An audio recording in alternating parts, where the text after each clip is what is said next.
Dan Yesus tidak pernah membaptis satu manusia pun. Yesus tidak pernah membaptis satu manusia pun. Tunjukkan dalilnya di mana Yesus pernah baptis orang. Nggak ada. Nggak ada Yesus pernah membaptis orang. Jadi, saudara, saya katakan kepada saudara, kalau memang kitab Anda itu firman Tuhan, Injil mana yang dimaksud oleh Paulus yang berbeda dengan Injilnya? Lukas, Markus, Matius, apakah Paulus pernah mengajarkan Injil itu? Tidak pernah. Jadi saya simpulkan, karena nggak ada jawaban, saya simpulkan bahwa yang terkutuk menurut Galatia 1:8, kalau bukan penulis 4 kitab ini, Paulus, atau dua-duanya yang terkutuk. Kenapa? Karena Yesus memberitakan Injil juga. Filipus memberitakan Injil juga. Injil yang diberitakan Filipus itu adalah grape, kitab suci, yaitu Injil Yesus. Kemudian Yesus memberitakan Injil Tuhan, Injil Bapa, Injil Dewa. Yesus memberitakan firman dari langit. Aku tidak berkata-kata dari diriku sendiri, apa yang katakan adalah apa yang diperintahkan oleh Bapa untuk katakan aku sampaikan. Berarti Injil Yesus, Injil Tuhan, Injil Bapa, Injil Allah adalah firman Allah yang datang kepada Yesus, bukan tulisan Paulus. Berarti terkutuk. Paulus terkutuk, Lukas, Markus, semua terkutuk. Karena Yesus memiliki Injil Bapa, Filipus juga memiliki Injil. Silakan.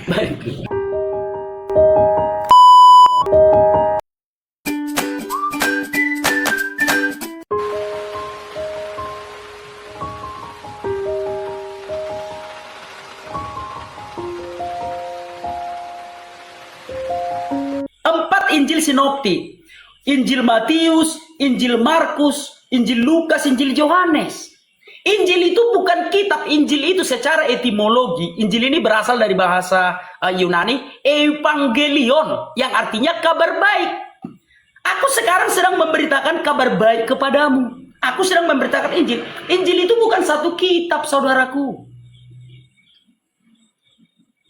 Tapi memang mungkin dia dalam ajaran agamamu atau di dalam apa yang kau ketahui, Injil itu suatu kitab. Makanya jangan laga, jangan ukur sudut pandang iman Kristen dengan sudut pandang agamamu. Ya di situ dia kesalahannya. Kalau di agamamu Injil itu satu kitab, ya sudah kita hormati. Tapi di dalam agama Kristen, Injil itu bukan satu kitab. Injil itu berasal dari bahasa Yunani yang artinya evangelium atau kabar baik. Gitu loh. Kabar baik tentang keselamatan yang dibawa Tuhan Yesus, yaitu ketika membebaskan arwah manusia dari alam kubur. Tapi ya sudahlah, bosan penonton. Oke, berikutnya. Kenapa enggak kau katakan theos? Kenapa kau menggunakan kata Allah dan segala macam? Gini saudara, Tuhan kami mengerti seluruh bahasa. Sekalipun kami memuji Tuhan dengan menggunakan bahasa Batak, Tuhan kami mengerti karena Tuhan kami itu Tuhan universal yang mengerti seluruh bahasa. Jadi kami menggunakan kata Injil itu, katakanlah itu dari bahasa Arab. Sekalipun kami beribadah kepada Tuhan menggunakan bahasa Arab, Tuhan kami mengerti. Karena Tuhan kami bukan Tuhan lokal. Tuhan kami adalah Tuhan semesta alam yang mengerti segala bahasa, saudaraku. Jadi kata-kata yang kami pakai itu, ya bisa dipahami Tuhan kami itu. Baru berikutnya, mempraktekkan Injil. Mempraktekkan bagaimana? Di dalam Injil dikatakan baptis. Bahkan murid-murid Tuhan Yesus, Matius 28 ayat 19. Jadikan seluruh bangsa muridku, baptislah mereka atas nama Bapa dan Putra dan Roh Kudus. Itu kan Yesus yang ngomong, saudara. Dan seluruh murid-murid Tuhan Yesus melakukan itu, termasuk Matius, Markus, Lukas, Yohanes. Kan banyak membaptis. Yohanes memberitakan firman Tuhan ke Efesus, membaptis di sana banyak orang. Satu-satunya adalah yang terkenal itu Santo Polikarpus yang menjadi uskup Smyrna. Santo Polikarpus membaptis, yang menjadi penerusnya secara hierarkis Santo Irenaeus. Santo Irenaeus membaptis, memberitakan firman Tuhan. Penerusnya secara hierarki itu Hippolytus. Jadi memang para murid Tuhan Yesus secara hierarki sampai gereja Katolik sekarang itu semua membaptis, artinya melaksanakan apa yang dituliskan dalam Injil, kawan-kawan. Kan itu yang tertulis dalam Injil. Baptislah mereka. Siapa yang percaya, ini ya, tunjukkan dulu ya kawan-kawan ya, siapa yang percaya dan dibaptis akan diselamatkan. Maaf saudaraku ya, ini perintah Tuhan Yesus ya. Jangan nanti kalian bilang enggak ya. Ini Yesus yang ngomong saudaraku ya. Siapa yang percaya dan dibaptis akan diselamatkan, tetapi siapa yang tidak percaya akan dihukum. Enggak ada tertulis di sini kata Yesus. Siapa yang percaya dan disunat akan diselamatkan. Tapi payah ya, ini di Konoha ya. Yang tertulis di situ, siapa yang percaya dan dibaptis, itu kata Tuhan Yesus. Siapa yang percaya dan dibaptis akan diselamatkan. Makanya aku dibaptis.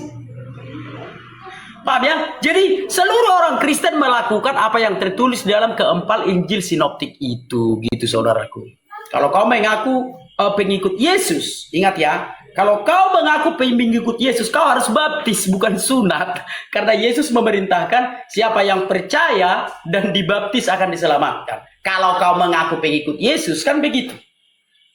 Tapi kalau kau bukan pengikut Yesus, pengikut Tuhan yang lain, ya silahkan saja, saling menghormati aja, toleransi aja.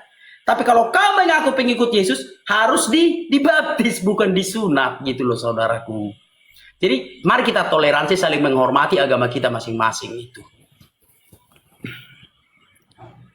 Oke. Ada beberapa hal yang menarik yang semestinya Anda konsen terhadap pembuktian kalau kitab Anda itu wahyu dari pencipta langit dan bumi. Tapi Anda malah berkutik di hal-hal yang tidak penting. Nah, sekarang saya ingin bukti setelah Anda bernarasi banyak hal yang ganjil di sini.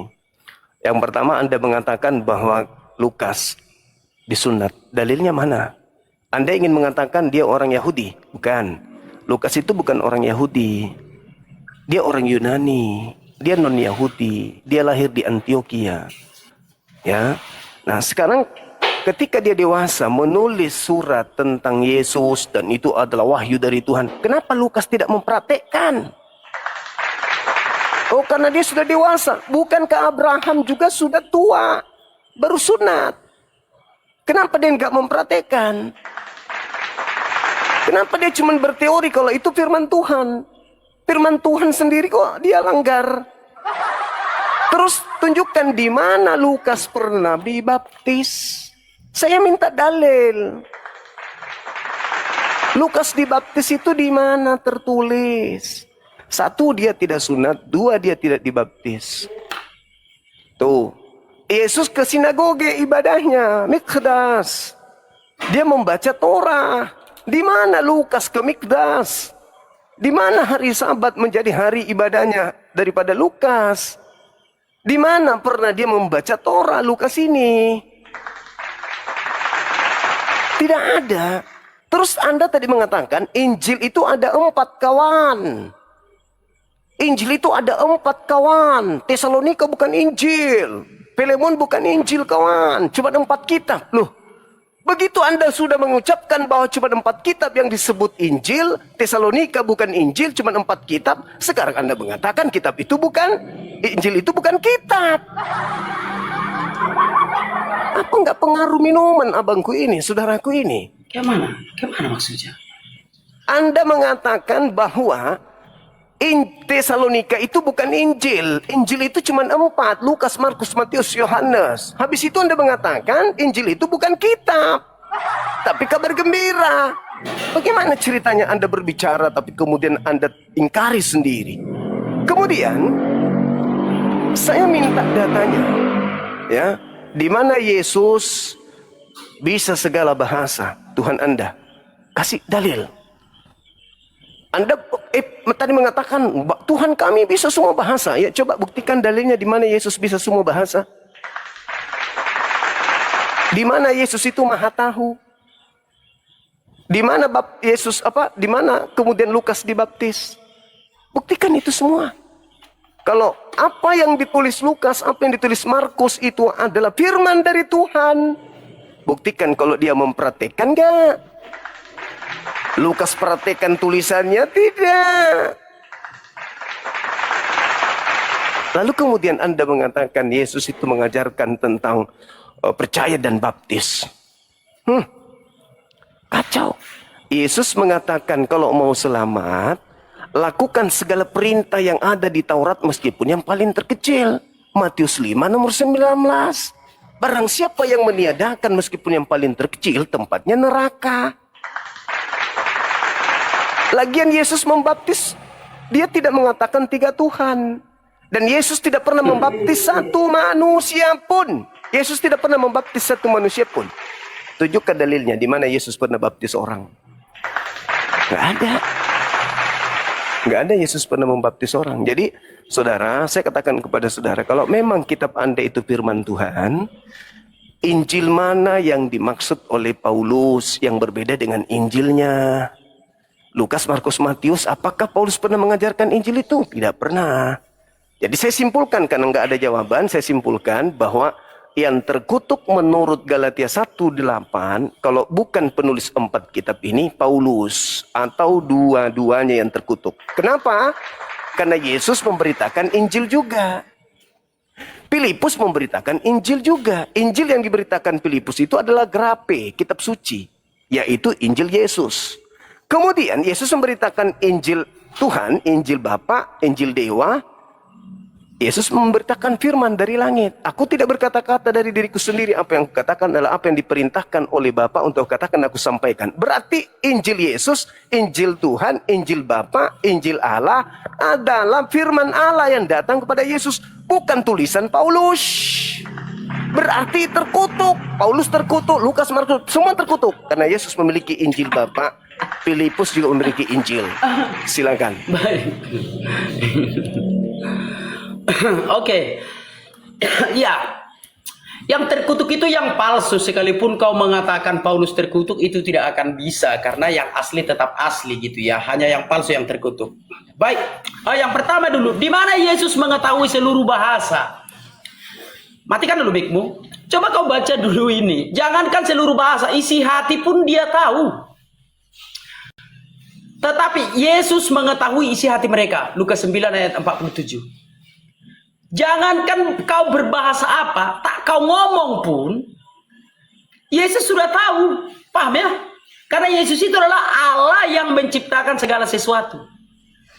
Jangankan bahasa, makanya Tuhan Yesus berkata dalam Matius 28 ayat 19, jadikan seluruh bangsa muridku. Kok bahasa kau bilang? Jangankan bahasa. Yesus tahu isi hati mereka. Lukas 9 ayat 40. Itu tadi. Berikutnya sebentar ya. Banyak kali pertanyaanmu. Tapi oke lah. Karena masih bisa satu arah aku ya. Tunggu ada waktunya. Aku bisa membahas keyakinanmu. Tunggu. Ada nanti waktunya itu. Jadi udah aku jawab ya. Yesus bisa semua bahasa. Jangankan bisa semua bahasa. Yesus tahu isi hatimu. Yang kedua. Injil bukan kitab. Capek lah menerangkan bolak-balik. Secara etimologi Injil itu berasal dari bahasa Yunani, yaitu Euangelion yang artinya kabar baik. Jadi Injil Yohanes artinya kabar baik yang ditulis oleh Yohanes. Injil Matius artinya kabar baik yang ditulis oleh Matius. Jadi ada 4 Injil sinoptik, yaitu Injil Matius, Markus, Lukas, Yohanes, saudaraku.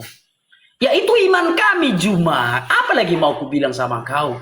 Aku sudah berusaha dengan sabar mengajari Alkitab itu kepadamu. Nah, berikutnya Tesalonika itu surat-surat Paulus, bukan Injil itu. Makanya ketawa-ketawa tadi orang Kristen kan di kolom komentar. Surat Paulus ke Roma. Bukan itu keempat Injil sinoptik. Keempat Injil sinoptik itu adalah Matius, Markus, Lukas, Yohanes itu. Tapi udahlah bolak-balik enggak enak ya. Yang ketiga 3 tambah 9 berarti udah 12 pertanyaan. Oke. Nih lihat ke layar dulu. Nah. Anak yang berumur 8 hari haruslah disunat. Yakni setiap laki-laki di antara kamu turun-temurun, baik yang lahir di rumahmu maupun yang dibeli dengan uang atau salah seorang asing, tetapi tidak termasuk keturunanmu. Nah, jadi sunat itu kawan-kawan harus berumur 8 hari. Tapi ya sudahlah, ini sunat di dalam Alkitab ya. Kalau kalian ada yang disunat sesudah dewasa, ya itu urusan agama kalian. Kita saling menghormati aja. Tapi sunat menurut kitab suci, saudaraku, harus umur 8 hari. Memang di dalam Alkitab ada disunat yang sudah dewasa. Itu sunat karena kasus tali air. Bacalah Kejadian 34 itu. Ya, sunat yang sudah dewasa itu sunat karena kasus tali air. Makanya nggak jauh-jauh dari selangkangan. Paham ya? Kejadian 34. Bacalah. Waktu Dina diperkaos atau diruda paksa oleh Sikem, anaknya Hemor. Jelas di Alkitab semua itu tertulis. Maka orang Yahudi ataupun orang Kristen yang jikalau sunat karena kitab suci harus umur 8 hari, saudaraku. Itu tentang sunat. Tapi ya sudahlah. Aku sudah menjelaskan kepadamu yang tertulis di dalam Alkitab tentang sunat itu. Baik, yang berikutnya. Yang terkutuk. Ciri-ciri yang terkutuk itu kan dituliskan di dalam Alkitab, saudara. Paham ya? Tapi nanti kalau kita bongkar ini, gimana ceritanya? Yang terkutuk itu kan yang palsu. Galatia 1 ayat 8 dan 9. Tetapi sekalipun kami atau seorang malaikat dari surga, malaikat dari surga. Malaikat dari surga itu malaikat berdosa yang memberitakan Injil yang berbeda. Di mana tempatnya? 2 Petrus 2 ayat 4.